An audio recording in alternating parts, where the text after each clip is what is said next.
President Obama had a genius idea. He said, look, I got a mandate in the Obamacare proposal, or bill, I should say, of course, the Affordable Care Act. I'm going to have a mandate for individuals. I'm also going to have a mandate for employers. And by 2014, those kick in, and employers have to make sure that they follow that mandate for their employees. Okay, it makes sense, right?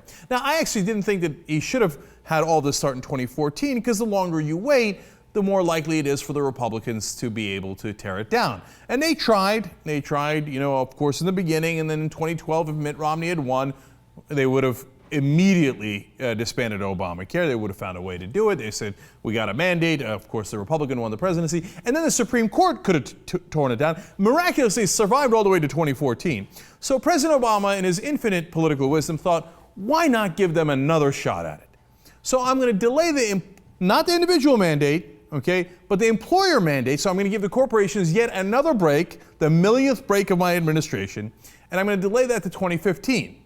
Now, the genius political chess move here is, oh, you see that? If we were against corporations even 1%, if we didn't follow every one of their orders, we would obviously lose the 2014 elections. So we're going to delay this past the 2014 elections and then say, okay, that starts in 2015. And so then you open up the Republican can of worms. And here they come. First, we had Mike Lee, who's a Tea Party senator from Utah, and actually our own Lauren Windsor, who does Undercurrent on TYT Investigates, you should check that out, was at the scene when they were doing a Tea Party event, and she caught Mike Lee saying two interesting things about Obama's proposal. Let's watch that. A lot of what I'm doing right now involves stopping things, but we now have a big opportunity to inject something affirmative in there. The president opened the door for us. The president has motivated me to run a new piece of legislation. I haven't decided all the details of it yet, but I think that when he suspended the application of the employer mandate, he did something that absolutely necessitates a prompt response on the part of conservatives in Congress. There are a number of things that I'm working on. I mean, first of all, I still think full repeal is what we need. So he's like, I can't believe Obama, as he put it there, opened the door. This is a big opportunity. Now we get to chisel away at the Affordable Care Act in 18 different ways, because we say, hey, look, you just changed it. If you can change it, we can change it. And wait a minute, you're going to do this to employers, but not to individuals? Wait till you see this turn of logic. Watch. This lumps the progressives who back this thing in the same camp as the caricature they painted of us. They painted conservatives as these heartless friends of corporate fat cats. And yet they've just demonstrated that this is exactly what they are. They're willing to say, okay, yeah, we're going to fine, we're going to penalize individuals who don't comply with this law, but we're going to lift that completely when it comes to corporations. And I think that's unconscionable. And I don't think they're going to get away with it. And I think this is how we win. They have sown the seeds for what will eventually become the full repeal of Obamacare. Oops. The first part of that statement is actually true. As usual, the Obama administration gives a break to corporations that it's not willing to give to regular citizens. And if the Republicans have a very rare opportunity to actually take a talking point that's true and use it against Obama, I mean, look at what they've done with falsehoods for 5 years. Now they get to attack, and get the awesome irony of Republicans being like, oh, I can't believe they did the corporate powers a break like that and gave them an advantage. We would never do that. That's what the whole Republican Party is structured to do, right? That's what they do at every occasion. But here they're like, great, actually we'll use that. You, as usual, Obama, made the mistake of agreeing with us in any way, shape, or form. Now that you've given this opening to the corporations will then pay the Republicans to use that opening to destroy the entire bill. Well played. As usual, three-dimensional chess. It's beyond me. I can't understand what a political genius he is, right? Well, now Mike Lee said this. Lauren Windsor put it up on TYT Investigates early at the very beginning of the week, and now here comes the rest of the Republicans, right? So Eric Cantor jumps in it. The president's actions on Obamacare last week were stunning.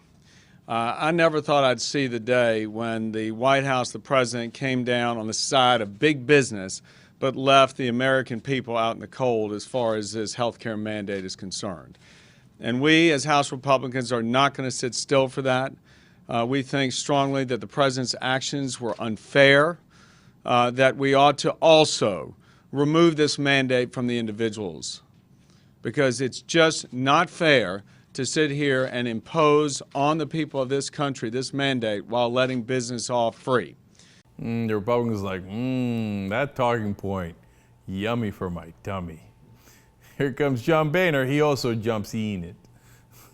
The president's decision to use the honor system to hand out subsidies, I think, exposes taxpayers to massive fraud and abuse. This is our job on behalf of the American people, is to protect and to spend their tax money wisely. Having these subsidies without any verification is going to open the system up to all kinds of corruptions. We need to protect the American people from this law permanently. I think what the president did is outrageous. The idea that we're going to give big businesses a break under Obamacare, but we're going to punish small businesses and families, it's wrong. And we'll have another vote. Count on it. I'm so amused by the idea of John Boehner just being outraged that you would help big businesses, but not the American people and small businesses. Why, he's never seen anything like that in Washington before. Gambling. There's gambling in this establishment? I am shocked. Right? That's what John Boehner does for a living, protect big businesses. But here, he's saying, man, this is basically them gloating, saying, Obama screwed up big time. Now we get to turn that around on you and beat you over the head with it. And by the way, you're just choosing to not execute a part of the law that's already been passed. That's a questionable legality as well. In fact, you got a second big problem here, right? And in fact, Tom Harkin agrees with that. He's a liberal Democrat from Iowa. He says, quote, this was the law. How can they just change the law? That's a pretty good question, right? Which then opens up another can of worms. John Fleming, Republican of Louisiana, says, well, look, one of the biggest fears we have about the Senate amnesty bill is that we just can't trust the president. Now, why is that, John?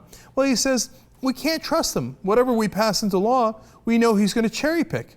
Obamacare, he's picking and choosing the parts of the law that he wants to implement. Uh-oh, SpaghettiOs. That's also a pretty good point. So why in the world did Obama do this? Why did he open up that can of worms? Why did he delay his signature accomplishment, perhaps his only accomplishment? Because he can't help himself.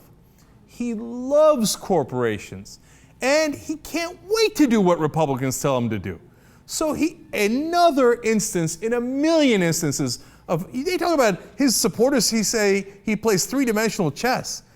I think he's the exact opposite. It's like that old Saturday Night Live skit where he's like, he just moves the queen and Belushi yells at him, you just gave him the queen! You gave him the queen! That's what he does every time, and that's what this move is. That's because he is a pro-establishment, pro-corporate president. If the corporations ask him to do something, if they ask him to jump, he says, how high? And this time he just jumped right into a booby trap.